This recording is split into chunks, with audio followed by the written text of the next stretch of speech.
En el comienzo, la luz. Red Vencedor. Tu fe. Tu victoria.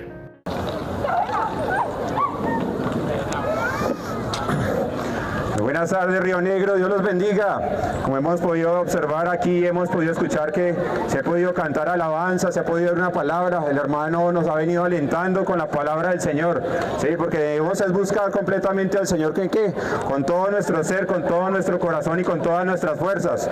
Él está llamando ¿a qué? A todo mundo, a todo hombre, a toda mujer, en todo lugar ¿a qué? A que se arrepienta y tenga el pleno conocimiento de la verdad. ¿Cuál es la verdad? Jesucristo la dijo: yo soy la verdad, yo soy el camino y yo soy la vida. En este momento vamos a compartir lo que nos está hablando Mateo capítulo 21. ¿Sí? Vemos que en el capítulo 21 las personas, cuando Jesús pasaba, se amontonaban. ¿Recuerda lo que nosotros llamamos el Domingo de Ramos?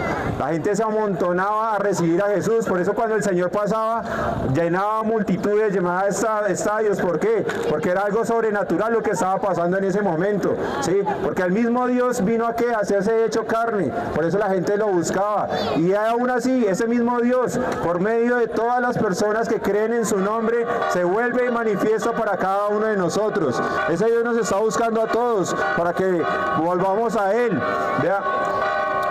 Vean que en las profecías, más de 4.000 profecías que tiene por lo menos la Biblia, se han venido cumpliendo una cada vez más otra, una cada vez más otra, cada día más se están cumpliendo. ¿Qué le dijo en ese momento cuando Jesucristo iba a entrar a Jerusalén? Dijo: vea, díganle a esos muchachos que me presten una burra que voy a entrar por ella en Jerusalén. Ahí se estaba cumpliendo una profecía más, ¿sí? El Señor nos está diciendo que nos necesita cada uno de nosotros. Todos somos importantes para la obra de Dios, ¿sí? ¿Qué decían? ¿Qué gritaban esas personas cuando veían a Jesucristo? Decía: bendiciones al que viene en el nombre del Señor, ¿sí? ¿Y qué pasaba? El Señor viene a traer orden. ¿Orden qué? En nuestras vidas, orden en nuestra familia, ¿sí? Cuando permitimos que el Señor entre y lo glorificamos, Él trae orden en todos los aspectos, ¿sí? Él decía, cuando Él entró inclusive al templo, la gente estaba haciendo comercio en medio de los templos. El que hizo, volteó la mesa de los campistas. ¿Para qué? Para que decirle que este es mi templo, este es el templo de mi Padre, la cual será llamado casa de oración. Debemos tener respeto por todas estas cosas, ¿sí? Pero ¿a qué le está diciendo? Todos son una cueva de ladrones, ¿sí? Ciegos y cojos. ¿Qué hacían? Lo buscaban de todo corazón. ¿Y qué hacía el Señor? Lo sanaba, pero a los religiosos lo rechazaba, ¿sí? Vemos que decía que cuando les estaban bendiciones al que viene en el nombre del Señor, ¿sí? Los niños y todo eso, los bebés, de ellos pertenecen el reino del cielo. Para eso alaban a Dios, ¿sí? Cuando él iba caminando, él vio una higuera o una planta que no producía frutos. ¿Qué hizo? Sécate, y enseguida se secó. Muchas veces nosotros creemos que estamos dando frutos, pero no, los verdaderos frutos salen del arrepentimiento, para que cuando haya arrepentimiento y confianza en Jesucristo, ahora sí podamos tener fruto desde nuestro interior, ¿sí? Pero ¿qué nos toca a nosotros? Tener fe, no dudar nunca de la palabra del Señor. Jesús es una autoridad completamente, porque no hay otro nombre dado a los hombres en cual podemos ser salvos, sino en Jesucristo, hombre, ¿sí? Veamos que el mismo Jesucristo defendía a Juan el Bautista en su momento. ¿De quiénes? De los líderes religiosos. Decían: ¿por qué no creyeron en lo que decía Juan? Ellos decían: pues porque no sabíamos, no supieron cómo responder a la pregunta, ¿sí? Porque le preguntaban con qué autoridad estaba haciendo todas esas señales y fuera eso volteando las mesas de los que hacían comercio en los templos, ¿sí? Estaba mostrando que Juan era antecesor de nuestro Señor Jesucristo, y estaba mostrando que el sacerdocio de Juan era legítimo, pero los religiosos no quisieron seguirlo. Pero el Señor nos está llamando a cada uno de nosotros ¿a qué? A ser obedientes, ¿sí? A nosotros los pecadores, para que entremos por esa puerta estrecha, ¿sí? Los religiosos lastimosamente no van a entrar porque negaron al Cristo, negaron a nuestro Señor, ¿sí? Veamos que muchas personas vinieron a traer el nombre de nuestro Señor Jesucristo, profetas. ¿Y qué hizo los religiosos? Los crucificaron, los mataron, los asesinaron, incluyendo también a todos los discípulos, también los asesinaron de una manera tremenda, a excepción de Juan el Bautista, del apóstol Juan. ¿Qué está diciendo el Señor? Que lo volvamos a Él. ¿Con qué? Con todo nuestro corazón, ¿sí? Para que creamos a Él. ¿Por qué? Porque Él es la piedra. Mateo capítulo 21 dice: la entrada triunfal de Jesús. Mientras Jesús y los discípulos se acercaban a Jerusalén, llegaron a la ciudad de Betfagé, en el monte de los Olivos. Jesús mandó 2 de ellos que se adelantaran. Vayan a la aldea que está allí, les dijo. En cuanto entren, verán una burra atada junto con su cría. Desaten a los 2 animales y tráiganmelos. Si alguien les pregunta qué están haciendo, simplemente digan, el Señor los necesita. Entonces les permitirá llevárselos de inmediato. Eso ocurrió para que se cumpliera la profecía que decía, dile a la gente de Jerusalén, mira tu rey, viene hacia ti. Es humilde, llega como montado en un burro, montado en la cría de una burra. Los 2 discípulos hicieron tal como Jesús les había ordenado, llevaron a la burra y su cría, pusieron sus prendas sobre la cría, y Jesús se sentó allí. De la multitud presente, la mayoría tendió sus prendas sobre el camino delante de él, y otros cortaron ramas de los árboles y les extendieron sobre el camino. Jesús estaba en el centro de la procesión, toda la gente que lo rodeaba gritaba, alaben a Dios por el Hijo de David, bendiciones al que viene en el nombre del Señor. Alaben a Dios en el cielo más alto. Toda la ciudad de Jerusalén estaba alborotada a medida que Jesús entraba. ¿Quién es este?, preguntaban, y las multitudes contestaban, es Jesús, el profeta de Nazaret de Galilea. Dice que Jesús despeja el templo. Jesús entró en el templo y comenzó a echar a todos los que compraban y vendían animales para el sacrificio, volcó las mesas de los cambistas y las sillas de los que vendían palomas. Les dijo, las Escrituras declaran, mi templo será llamado casa de oración, pero ustedes lo han convertido en una cueva de ladrones. Los ciegos y los cojos se acercaron a Jesús en el templo y él los sanó. Los principales sacerdotes y los maestros de la ley religiosa vieron esos milagros maravillosos y oyeron que hasta los niños en el templo gritaban, alaben a Dios por el Hijo de David. Sin embargo, los líderes estaban indignados, le preguntaron a Jesús, ¿oyes lo que dicen estos niños? Sí, contestó Jesús. No han leído las Escrituras, pues dicen, a los niños y a los bebés les he enseñado a darte alabanza. Luego regresó a Betania, donde pasó la noche. Dice, Jesús maldice la higuera. Por la mañana, cuando Jesús regresaba a Jerusalén, tuvo hambre y vio que había una higuera junto al camino. Se acercó para ver si traía higos, pero solo había hojas. Entonces le dijo, que jamás vuelva a dar fruto. De inmediato la higuera se marchitó. Al ver que los discípulos quedaron asombrados, le preguntaron, ¿cómo se marchitó tan rápido la higuera? Entonces Jesús les dijo, les digo la verdad, si tienen fe y no dudan, pues hacen estas cosas como esta y mucho más. Hasta pueden decirle a esta montaña, levántate y échate al mar y sucederá. Ustedes pueden orar por cualquier cosa y si tienen fe, la recibirán. Dice que desafían la autoridad de Jesús. Cuando Jesús regresó al templo y comenzó a enseñar, se le acercaron los principales sacerdotes y los ancianos. ¿Y con qué autoridad hacen todas estas cosas?, le reclamaron. ¿Quién te dio ese derecho? Les diré con qué autoridad hago estas cosas y me contestan una pregunta, respondió Jesús. ¿La autoridad de Juan para bautizar provenía del cielo o era mente humana? Ellos discutieron el asunto unos con los otros. Si decimos que provenía del cielo, nos preguntará por qué no le creemos a Juan. Pero si decimos que era meramente humana, la multitud se volverá contra nosotros, porque todos creen que Juan era un profeta. Entonces finalmente contestaron, no sabemos, y Jesús respondió, entonces yo tampoco les diré con qué autoridad hago estas cosas. Dice, la parábola de los 2 hijos. ¿Pero qué piensan de lo siguiente?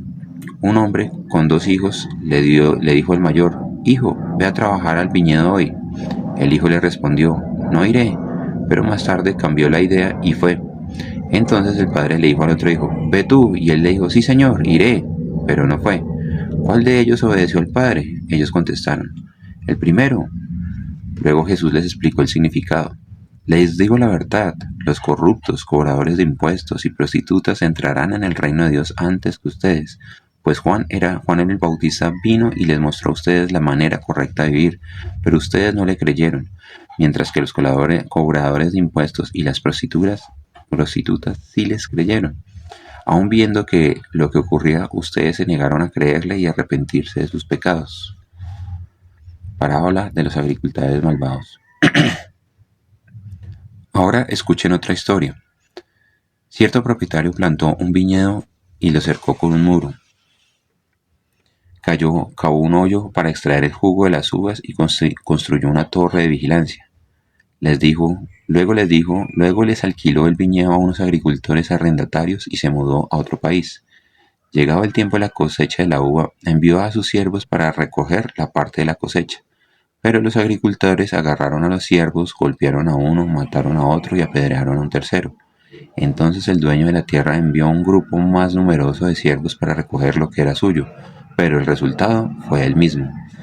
Finalmente el dueño envió a su propio hijo porque pensó, sin duda respetarán a mi hijo. Sin embargo, cuando los agricultores vieron que venía el hijo, se dijeron unos a otros: viene el heredero de nuestra propiedad, vamos, matémoslo y quedémonos con la propiedad.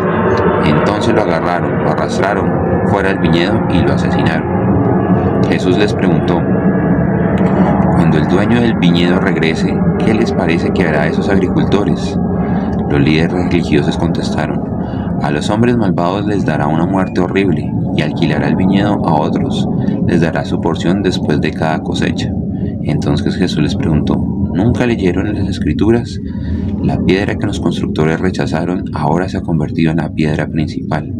Esto es obra del Señor, y es maravilloso verlo. Les digo a ustedes que se les quitará el reino de Dios y se le dará a una nación que producirá el fruto esperado. Cualquiera que tropiece con esa piedra se hará pedazos, y la piedra aplastará a quienes les caiga encima. Cuando los principales sacerdotes y los fariseos oyeron esta parábola, se dieron cuenta que contaba esa historia en contra de ellos, pues ellos eran los agricultores malvados. Querían arrestarlo, pero tenían miedo de las multitudes porque consideraban que Jesús era un profeta. Amén, hermanos. Compartimos aquí lo que es la palabra de esta manera, ya que cuando lo estamos haciendo en público el video se cayó y vamos a seguir avanzando. Y para los que tengan la oportunidad de ver este video en el día de hoy, pedimos por sus oraciones, que vamos a continuar con la lectura pública de Mateo capítulo 22. Dios les bendiga, que el Señor les guarde y que esta palabra nazca, crezca y se reproduzca en sus corazones. Los bendecimos en el nombre de Jesús. Amén. Maravilloso verlo. Le digo a ustedes que les quitará el reino de Dios y se le dará a una nación que producirá un fruto esperado. Cualquiera que tropiece con esta piedra hará pedazos y la piedra aplastará a quienes les caiga encima. Cuando los principales sacerdotes, los fariseos, oyeron esta parábola, se dieron cuenta que contaba con una historia que era contra ellos, pues ellos eran los agricultores malvados. Querían arrestarlo, pero tenían miedo de las multitudes que consideraban que Jesús era un profeta. Pero Jesús era más que un profeta. Jesús estaba dando una lección. ¿De qué? De que no podemos seguir a Dios de la manera religiosa. Solamente podemos seguir a Jesucristo de la manera que Dios lo estableció. Y la manera que Dios lo estableció es que cualquiera que ponga la confianza en Jesucristo tiene la relación correcta con el Padre. ¿Sí? Porque no hay otro nombre dado a los hombres el cual podemos ser salvos. ¿Y por qué hacemos estas cosas? Sí, porque sabemos que hay un Dios. Las cosas no se hacen solas. Esa catedral no se construyó sola. La catedral es evidencia que hubo un constructor, ¿sí? Un cuadro es evidencia de un pintor, la creación es evidencia de un creador, y ese creador está llamando a todo hombre, a todo lugar, ¿a qué? A que se arrepienta y tenga el pleno conocimiento de la verdad. ¿Cuál es la verdad? Jesucristo la dijo: yo soy la verdad, yo soy el camino, yo soy la vida, ¿sí? La Biblia dice que está establecido para los hombres morir una vez y después de esto el juicio. Cuando nosotros morimos vamos a tener que presentarnos frente a ese Dios santo en un juicio. ¿Y cómo nos vería Dios? ¿Cómo vamos a ser juzgados? Con su propia ley, los 10 mandamientos. Por ejemplo, ¿cuántas mentiras hemos dicho nosotros en nuestra vida? Yo creo que bastante, ¿no es cierto? Eso nos convierte, ¿qué? En mentirosos. ¿Cuántas veces hemos robado? Eso nos convierte, ¿qué? En ladrones. Sí, si nosotros morimos y Dios nos hace juicio, nos dará juicio, ¿por qué? Por ladrones, por mentirosos, por adúlteros de corazón, por desobedientes a los padres, por idólatras, por blasfemos, sí, por todas esas cosas nos va a juzgar Dios. ¿Y quién se salvaría entonces? Pues la Biblia dice que ninguno, porque por todos pecaron, todos están destituidos de la gloria de Dios. Pero Dios estableció una manera para que no fuéramos al infierno. Dios dice en su palabra que de tal manera amó Dios al mundo que envió a su Hijo unigénito para que todo aquel que en él crea no se pierda, mas tenga vida eterna. ¿Qué nos toca a nosotros? Aceptar el pago, lo que hizo Jesucristo por nosotros en la cruz. Aceptar de que Él vino, se hizo hombre, hizo milagros sorprendentes, hombres. Pero ¿qué pasó? La misma religión lo crucificó. Cuando él estaba colgado en un madero, él dijo, consumado es. Que en otras palabras, la deuda ha sido pagada. Por eso hoy es el día del arrepentimiento. Que pongamos la confianza en Jesucristo, que nos volvamos a Dios. Dios los bendiga. Que la gracia de nuestro Señor Jesucristo esté con todos y cada uno de ustedes. En el comienzo, la luz. Red Vencedor. Tu fe. Tu victoria.